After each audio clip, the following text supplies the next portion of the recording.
Bakıda tezliklə doğma yurduna köçürüləcək keçmiş məcburi köçkünlərin əl işlərindən ibarət Qarabağda Gələcək adlı sərgi və satış yarmarkası keçirilib. Qaçqınların və məcburi köçkünlərin işləri üzrə Dövlət Komitəsinin təşkil etdiyi tədbirin əsas məqsədi keçmiş məcburi köçkünlərin həyat şəraitinin yaxşılaşdırılması, onların iqtisadi fəallığının dəstəklənməsi və istehsal etdikləri məhsulların satış imkanlarının genişləndirilməsidir. Dövlət Komitəsi sədrinin müavini Fuad Hüseynov bildirib ki, qaçqınlar və məcburi köçkünlər dövlətin hərtərəfli qayğısı ilə əhatə olunublar. Qeyd edilib ki, Prezident İlham Əliyev onların yaşayış şəraitinin yaxşılaşdırılması və sosial müdafiənin gücləndirilməsini daim diqqət mərkəzində saxlayır. Birinci vitse-prezident Mehriban Əliyeva bu kateqoriyadan olan şəxslərin problemlərinə həssaslıqla yanaşır və təsirli dəstək göstərir. Sədr müavini həmçinin bildirib ki, geri qayıdan əhalinin məşğulluğuna dəstək məqsədi ilə böyük qayıdışa dair birinci dövlət proqramının icrası çərçivəsində 200-dən artıq keçmiş məcburi köçkün gəlir gətirən fəaliyyətə cəlb edilib.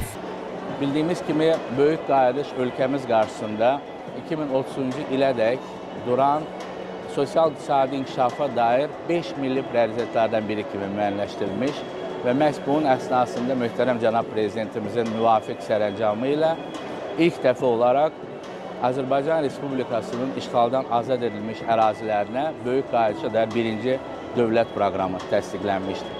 Və bugün fəxrlə deyə bilərik ki, Şərqi Zəngəzur və Qarabağ iqtisadi rayonlarında böyük qayıdışa dair birinci dövlət proqramı böyük uğurla davam etməkdədir. Sözlə ifadə oluna bilməyəcək tərzdə geniş miqyaslı bərpa quruculuq işləri gedir. İnfrastruktur yaradılır, keçmiş məcburi köçkün soydaşlarımızın öz qayıdışı üçün münbit şərait yaradılır. Və qaçqınları və məcburi köçkünlərin işləri üzrə Dövlət Komitəsi də dövlət proqramı və onun tədbirlər planından irəli gələn vəzifələrin icrası ilə bağlı 5 fəaliyyət istiqaməti üzrə əsas icraçı qurum kimi müəyyənləşdirilmişdir. Sərgi və satış yarmarkalarının işğaldan azad olunmuş ərazilərdə də təşkili planlaşdırılır.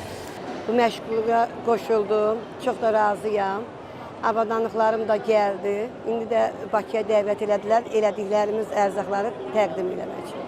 Ora qayıdanda sex kimi, böyük bir obyekt kimi, hətta burada da düşünürəm ki, qayıdan dövrə qədər bu yaxın zamanlarda özüm üçün sex açım, ətrafıma şirniyyat, qənnatçı xanımları yığım. Belə deyim də, daha da təkmilləşim ki, Cəbrailə qaydanda orada artıq tam təkmilləşmiş formada özüm üçün şirniyyat sex aça bilim. İnşallah Qarabağımızın çiçəklənməsində mən də istəyirəm ki, mənim də böyük bir töhfəm olsun. Balaca da olsa bir töhfəm olsun ki, ətrafıma hansı ki iş arzulayıb bu işə nail ola bilməyən xanımları yığım, əl birliyi ilə Qarabağımızı çiçəkləndirək. Tədbirdə Dövlət Komitəsinin rəhbər şəxsləri ilə yanaşı mədəniyyət və incəsənət nümayəndələri, Azərbaycanda fəaliyyət göstərən biznes mərkəzləri, təhsil və yaradıcılıq şirkətləri, tədbirə təşkilati dəstək verən şirkətlərin təmsilçiləri, ekspertlər və digər qonaqlar iştirak ediblər.